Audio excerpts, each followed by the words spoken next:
So the Chiefs' regular season finale against the Broncos may not affect their playoff seeding, but it will absolutely impact their game plan for the playoffs in a couple key areas based on how a few players perform. So I've got to talk about who and why that is, players who were nominated and snubbed from the Pro Bowl, as well as why a surprising player might play more than we think on Sunday for a little bit of extra cash. But first, how about those? All right, first up, the Pro Bowl votes are in, and the Chiefs have 3 starters, 5 total nominees, and 8 alternates. And before I get into who they are, I just want to say that while the Pro Bowl is basically meaningless nowadays from a fan/watching perspective, it does hold literal monetary value and plays some role in these players' futures when being considered for the Hall of Fame. For starters, any players nominated earns $42,000 if they show up and compete, and if they win, it doubles to $84,000, which is more money than players get for participating in a conference championship. So for players on big contracts, it's a bit of a drop in the bucket, to be honest, but for some others, this is a pretty significant amount of money. I mean, $84,000, I'll take it. I get it though, we would all prefer the Chiefs to play in the Super Bowl per usual, but it's still worth mentioning who made it and some notable players who did not. As a reminder, players are selected to the Pro Bowl games by the consensus votes of fans, players, and coaches, with each group's vote counting as 1/3 of the total.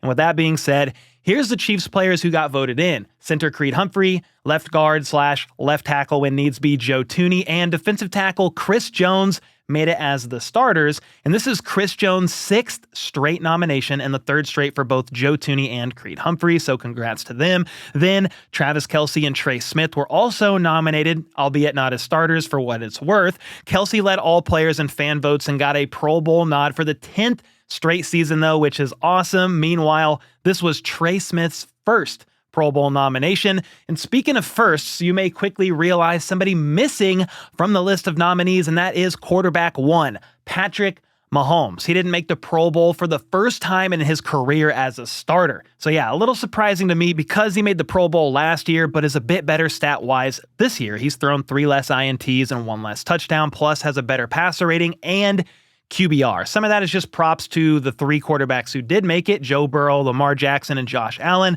All of them in the MVP conversation, although Joe Burrow's not going to get it because his team is 500, so no thank you. Mahomes is listed as an alternate, though, alongside Trent McDuffie, Nick Bolton, Carson Steele, George Karlaftis, Matt Araiza, Leo Chanel, and Harrison Butker. I think the 2 biggest snubs on this list for me are definitely Trent McDuffie and Patrick Mahomes. We kind of explained why with Mahomes. I'm not going to lose any sleep over it, but McDuffie, he probably has the strongest case to make the Pro Bowl, so that is the most confusing of any player on here. He's the 2nd highest graded corner in the league per PFF, and then he's number 1 in lockdown percentage. I mean, what else do you need to do to make it?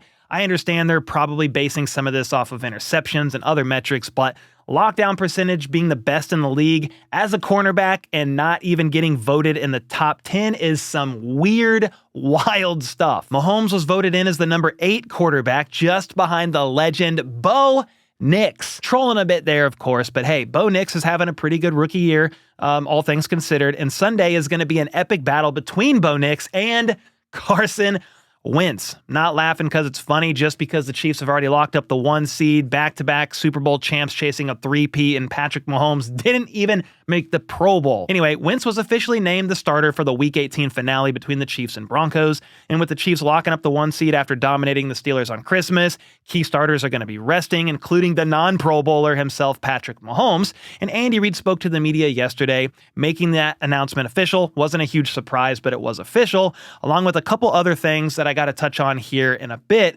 But with this being Carson Wentz's first go of the season, he certainly wants to make the most of this opportunity, specifically saying he's not going to take this opportunity for granted. His goal on Sunday is to have fun, of course, but also to play well, and he's fully preparing to have a good performance and help his team win this game. He believes this offense fits his play style pretty well, and he's excited to go out there and get some play calls from Andy Reid, of all coaches, and honestly, I am excited for Wentz. He's going to be extremely motivated out there because if he's impressive enough, there's a chance he could find himself as a bridge quarterback for another team next year. There's going to be a plethora of teams potentially in need of quarterbacks. A lot of factors here when I say these names, but just hear me out. Some of those teams include the Jets, Steelers, Raiders, Titans, Giants, Browns, Saints, among others, depending on how things play out with the draft and all that. But yeah, Wentz is definitely going to be out there slinging it and trying to earn some sort of a starting role next season. One of his top targets of the day could be wide receiver Nikko Remigio, the second-year wideout who went undrafted. He's primarily been the team's returner since Mecole Hardman went down with a knee injury at practice. We do have a Mecole Hardman update here at the end of this video, but with key starters being rested, they're going to pull more on the young guys for sure, which is why Nikko could very well get a fair share of targets out there. Week 1's preseason game against the Saints in 2023, before Nikko injured his shoulder and needed to be placed on season-ending IR, Nikko caught 4 passes for 71 yards. This is not going to be an easy task for Remigio, though, or anybody on offense or defense for that matter, because this is far from a preseason type of game for the Broncos. This is actually a must-win game for Denver if they want to make the playoffs. There's another scenario that could play out. We'll talk about that in a second. That could still get them in the playoffs, but the most ideal situation is they win. Therefore, their starters will definitely be playing. Denver boasts the number 5 scoring defense. That's also second in yards allowed per play, 4th best in the red zone, and are the best in the league in both pressures and sacks. That's first in both with 185 pressures and 58 sacks on the year, and they're going to be out for blood in this one. Wentz may have to scramble around like crazy a bunch of times because the starting offensive line for the Chiefs won't be playing for long. Andy Reid said he's going to rotate guys around in different positions like they did last year for Week 18's game against the Chargers, and they have plenty of young guys that could use the reps along the offensive line as it is. You've got Ethan Driscoll, CJ Hansen, Hunter Norzad, Kingsley Suamataia should see some playing time, maybe even Wanye Morris, depending on his situation with his knee, as well as Mike Caliendo, who's been doing a pretty good job at left guard with Joe Thuney out at left tackle. And finally, we can't forget about probably the most important lineman needing reps, and that is DJ Humphries. If things go well enough for Humphries in this game, it could allow Joe Thuney to kick back inside to the left guard spot and shore up the interior of the O-line, which will also in turn help out with a bit more of an effective run game.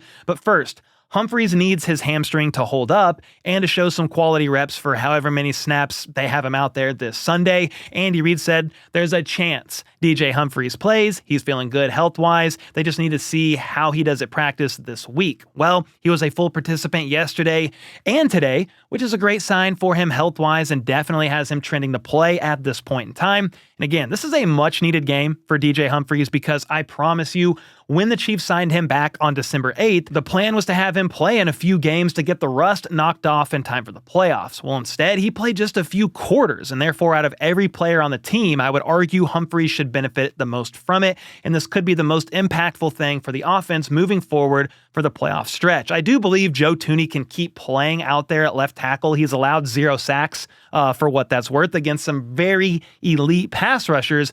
But the most ideal 5 to me would be DJ Humphries, Joe Thuney, Creed Humphrey, Trey Smith, and Jawan Taylor. Now, another veteran player who might surprisingly see more playing time than we think is actually going to be wide receiver DeAndre Hopkins because he has $500,000 on the line in this game.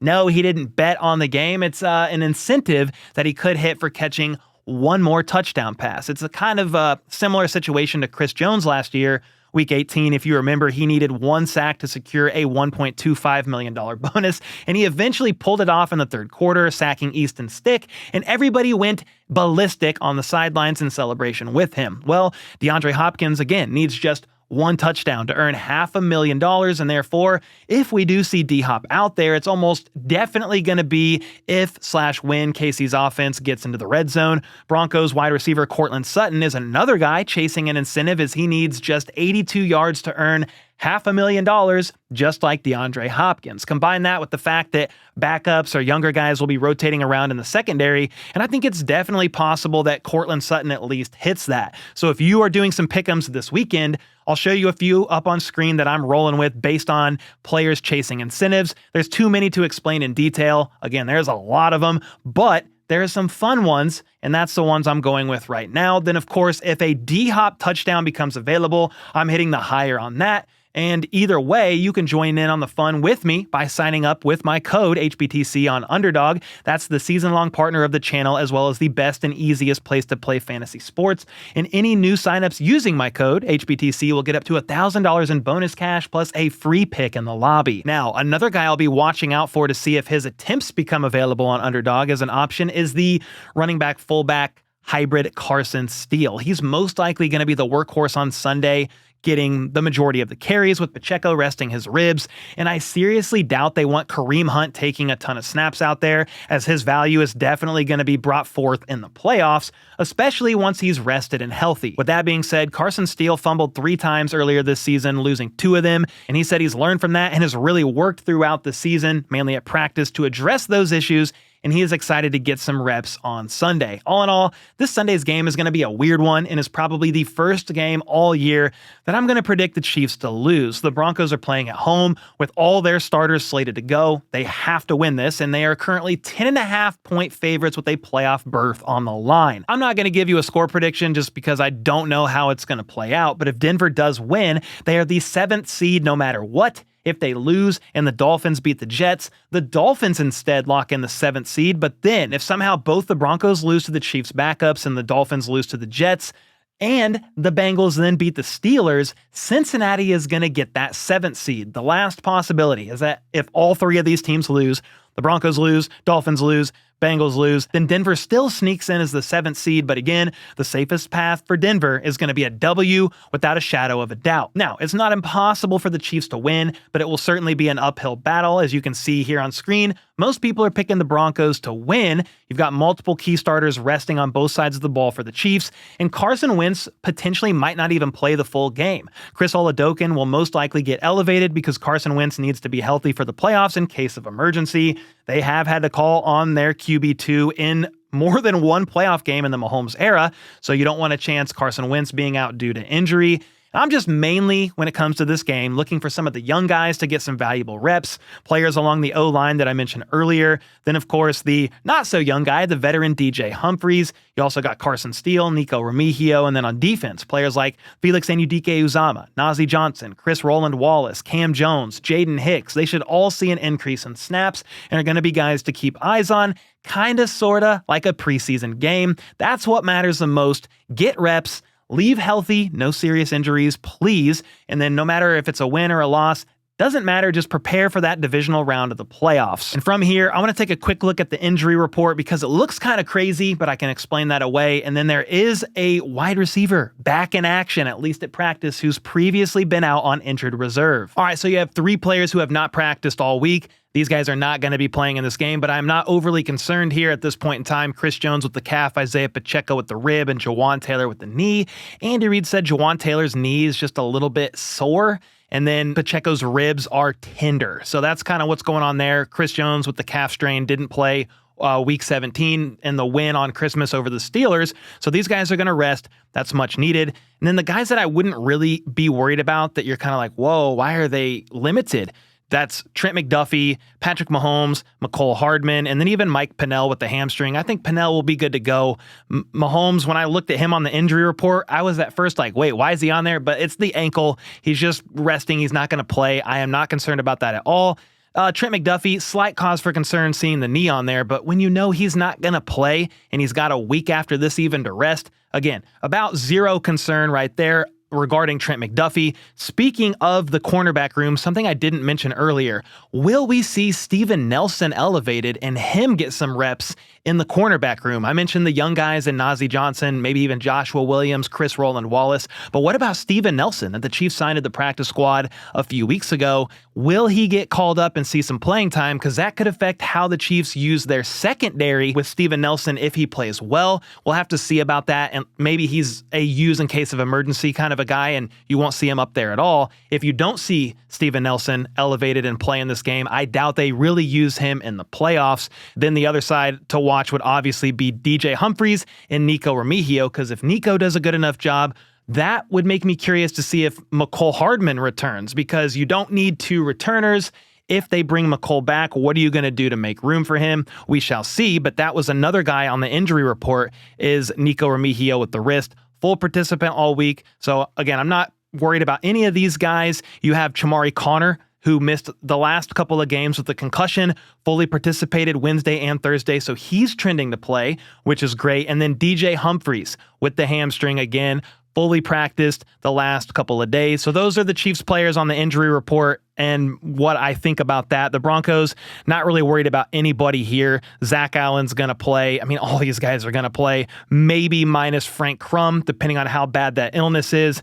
I'm not overly concerned about anything I see over there from the Broncos perspective, but there you go. There's the injury report. There's some of my thoughts. Steven Nelson, let's see about him. DJ Humphries, Nico Remigio. Let's see how all these players do if they play at all, specifically talking about Steven Nelson.